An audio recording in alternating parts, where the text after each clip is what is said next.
Welcome to From Vision to Impact, the podcast where we bring you the voices shaping the future of all things digital. My name is Sidna, and I am your host. IHM started with a mission to strengthen health systems through better data, but its story is so much more than that. From its humble beginnings to becoming a key player in digital transformation, IHM has been on a journey of growth, innovation, and impact. Joining me to tell that story from the beginning to where we are today and the vision for the future is Mr. Kelvin Sikwibele, CEO of the Institute for Health Measurement. Thank you for being here. Thank you. Great pleasure. If you had to describe IHM in just a few words to someone who has never heard of it, what would you say? So two things come to mind. I know you've asked for a few words, but allow me to just illustrate it differently. So two things come to mind. First of all, it's the people. Two types of people. First of all, the IHMers themselves. These are people with a passion of making a difference in the lives of the societies where they work. And then the other type of people, of course, it's those whom we touch with the work that we do, those whose lives change because of the work we do. That's the one aspect of IHM. The second aspect of IHM is that we pride ourselves in drawing from global contexts, particularly around technology, and we adapt that to the local context to bring about the solutions that work for us. That's IHM. So I want to take you back to where it all started. What inspired the creation of IHM? Very interesting. Each time I get this question, it's an opportunity to go down memory lane. In my earlier working days, I worked for organizations where we provided technical assistance to local organizations. I was much of an armchair critic in terms of these organizations being able to take on this assistance and do better. And so I said to myself, why don't we stop being armchair critics and go to the other side and fold our sleeves and contribute to the efforts. So it was about joining the ranks. It was about saying to yourself, it takes 2 hands, it takes 3 hands to make a change.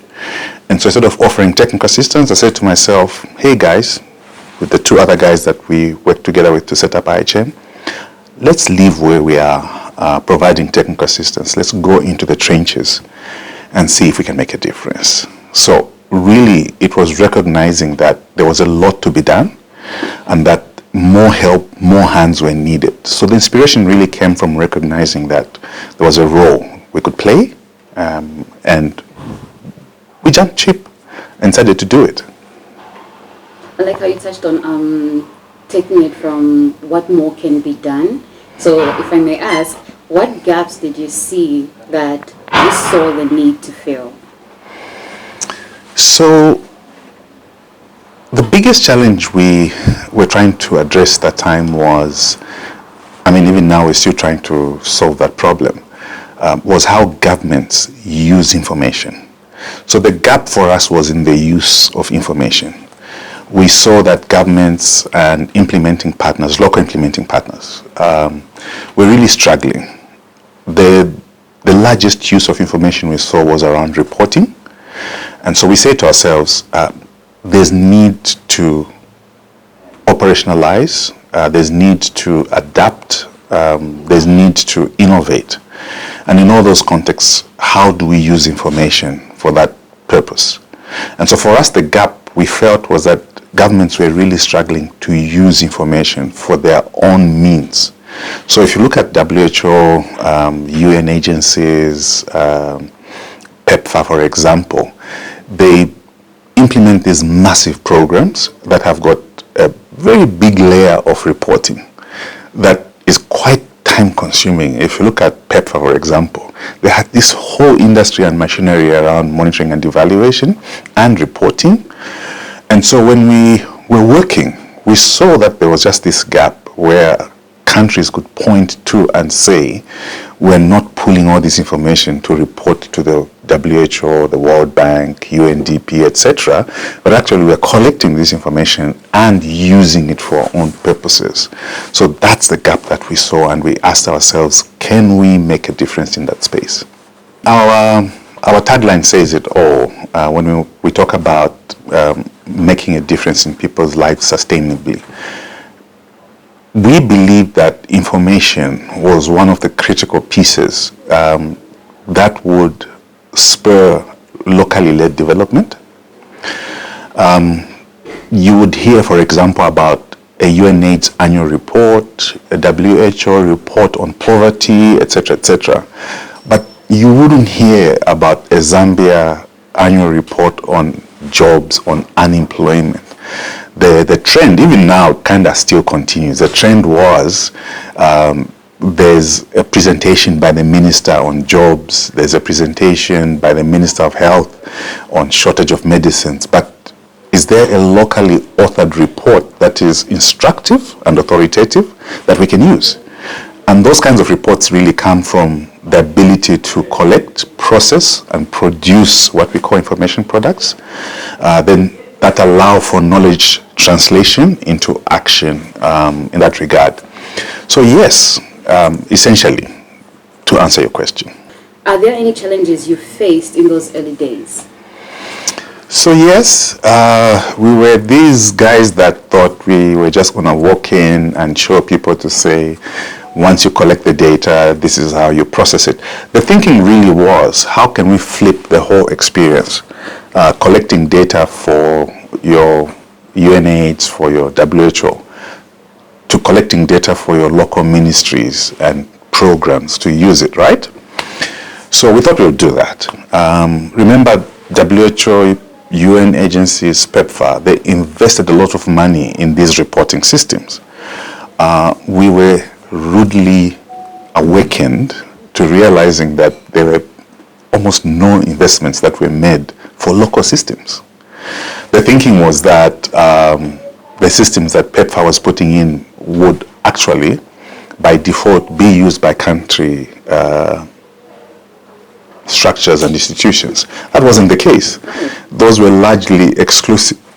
I would wager that they were exclusively used for those purposes that were originally intended. So when we walked in, we just didn't find anything that was locally developed and managed. And so much as we wanted to start helping governments to use information, we had to start addressing those root causes. Digitalization specifically. Are there digital systems that we can say are local? Are there reporting platforms that we can say are local? So we almost had to just start from scratch. The good thing is that the PEPFAR, the WHO, the UN agencies had laid the foundation. So it was actually possible to begin piggybacking on those experiences, one, but also there was just a growing movement that was saying, how do we hand over these systems to countries to take over? So it was kind of a nice timing to say you're walking into this space, you realize this gap, you realize that you need to almost start from the scratch, but at the same time, you find these partners that are saying, how can we work with you to make sure that countries can own these systems and use them for their own purpose? So that's the kind of dynamic that we found, to say we had this vision, but actually when we hit the ground, it was a totally different context. Okay, I kind of like how you mentioned I'm starting from scratch and piggybacking on the experiences that have been shaped so far. So I would ask, is there a moment from those first years that stands out as a turning point for you? You said the moment that was what? A turning point? That from those first years that was almost a turning point. So I think for me, it would be when we won a significant award from the World Bank. It was an award, I mean, somebody would say it's small, but it was huge for us. It was an award of about $3.2 million. Before that, the earlier award that we had was $750,000. So to jump from 750 to 3.4 was huge. Now, it's a momentous occasion, not in terms of the money, but it signaled a trust from the people that we were approaching to fund us. It signaled a sense that we had now gotten to a point where we had working systems. We had matured as an organization to be able to handle that kind of money over a 3-year period and deliver the kinds of results that they were expecting from us. So for me, that stands out as a pivotal moment to say, finally, we were getting to a space where we were being trusted to implement projects of that magnitude.